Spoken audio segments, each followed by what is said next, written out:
Ada berbicara tentang kebinasaan bila harta lebih daripada kadar yang memadai. Maksud di sini adalah berbicara tentang tamak dan qanaah terhadap harta.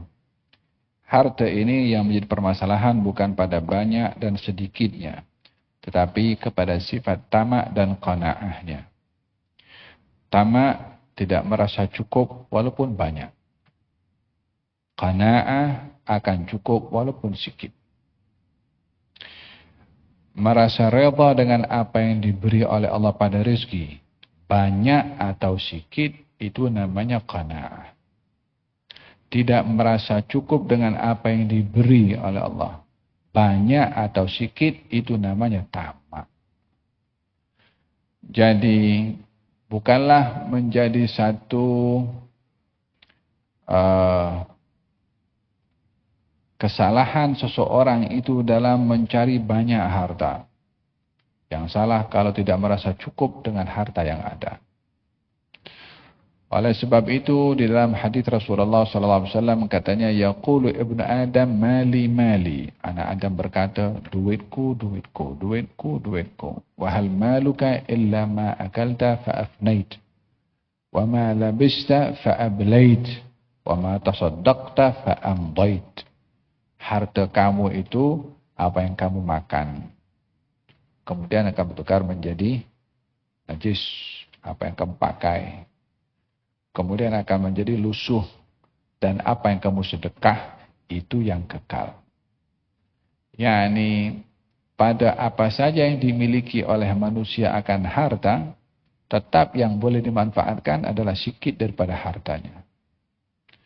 Makan, kalau dihidangkan di sini, daging, ikan, ayam, semua ada.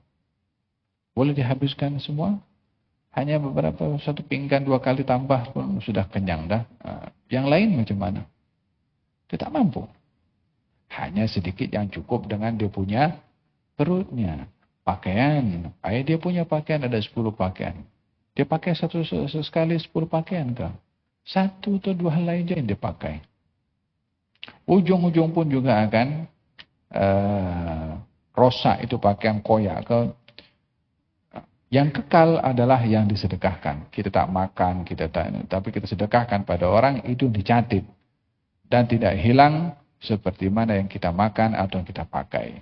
Oleh karena kata baginda Rasulullah SAW ketika beliau menyembelih kambing dan pesan kepada Siti Aisyah. Aisyah, sedekahkan ini daging kambing. Disedekahkan semuanya kecuali bahagian paha kambing yang hadapan. Disimpan oleh Siti Aisyah. Lepas itu Nabi datang. Kalau sudah bagi semuanya, semua habis kecuali paha kambing. Kata baginda Rasulullah sambil tersenyum, semua kekal kecuali paha kambing. Sebab itu dimakan sendiri, yang disedekahkan itu dicatat sebagai pahala. Yang dimakan sendiri cukup untuk kita dapat sendiri, tak ada apa-apa sedekah berikan kepada orang. Maka dalam hal ini filosofi yang kita ada diajarkan oleh mempakan harta. 1, tentang qanaah.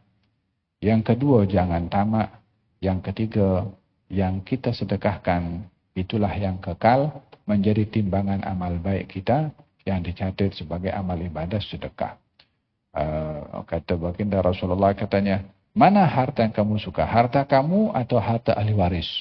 Katanya, mestilah harta kami ya Rasulullah. Katanya, betul. Katanya, ya. Kalau harta kamu adalah harta yang kamu sedekahkan. Harta yang kamu simpan adalah harta ahli waris. Artinya, bila-bila masa ajal datang, akan bertukar hak milik yang ada di akaun. Itu milik ahli waris. Yang mana yang milik kita? Yang kita bagi pada orang lah. Dan berbicara tentang masalah harta ini, bukan larangannya pada memperbanyak harta. Yang dilarang kalau tidak merasa cukup dengan apa yang ada. Yang dilarang kalau kita tengok harta orang lain. Dia tukar jam tangan baru. Tukar kereta. Numbernya dah tukar. Catnya dia tukar. Pagarnya dia naik sikit dah. Kata baginda Rasulullah, janganlah kamu tengok harta orang lain. Karena dengan begitu kamu akan merendahkan nikmat yang kau ada.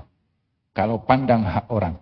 Kalau tengok harta orang, kita akan tidak bersyukur kepada Allah dengan apa yang kita ada. Sebab kita ukur dengan apa yang ada pada orang lain.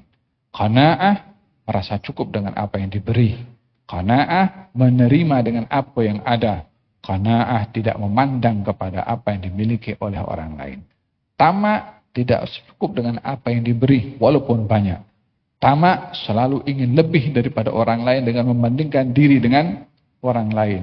Dan inilah puncak kebinasaan bagi orang punya sifat tamak, sebab tidak merasa cukup, dia akan terus cari alhaakumut takatsur hatta zurtumul maqabir. Tak akan puas dengan apa yang ada kecuali masuk dalam kubur. Razaqanallahu wa iyyakum al-qanaah. Semoga Allah anugerahkan kepada kita al-qanaah. Kata Sayyidina Ali, al-qanaatu kanzun la yafna.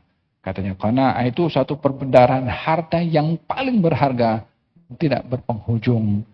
Nikmat qanaah, yakni sentiasa orang akan happy di dunia sampai akhir hayatnya kalau punya sifat qanaah. Wallahu a'lam.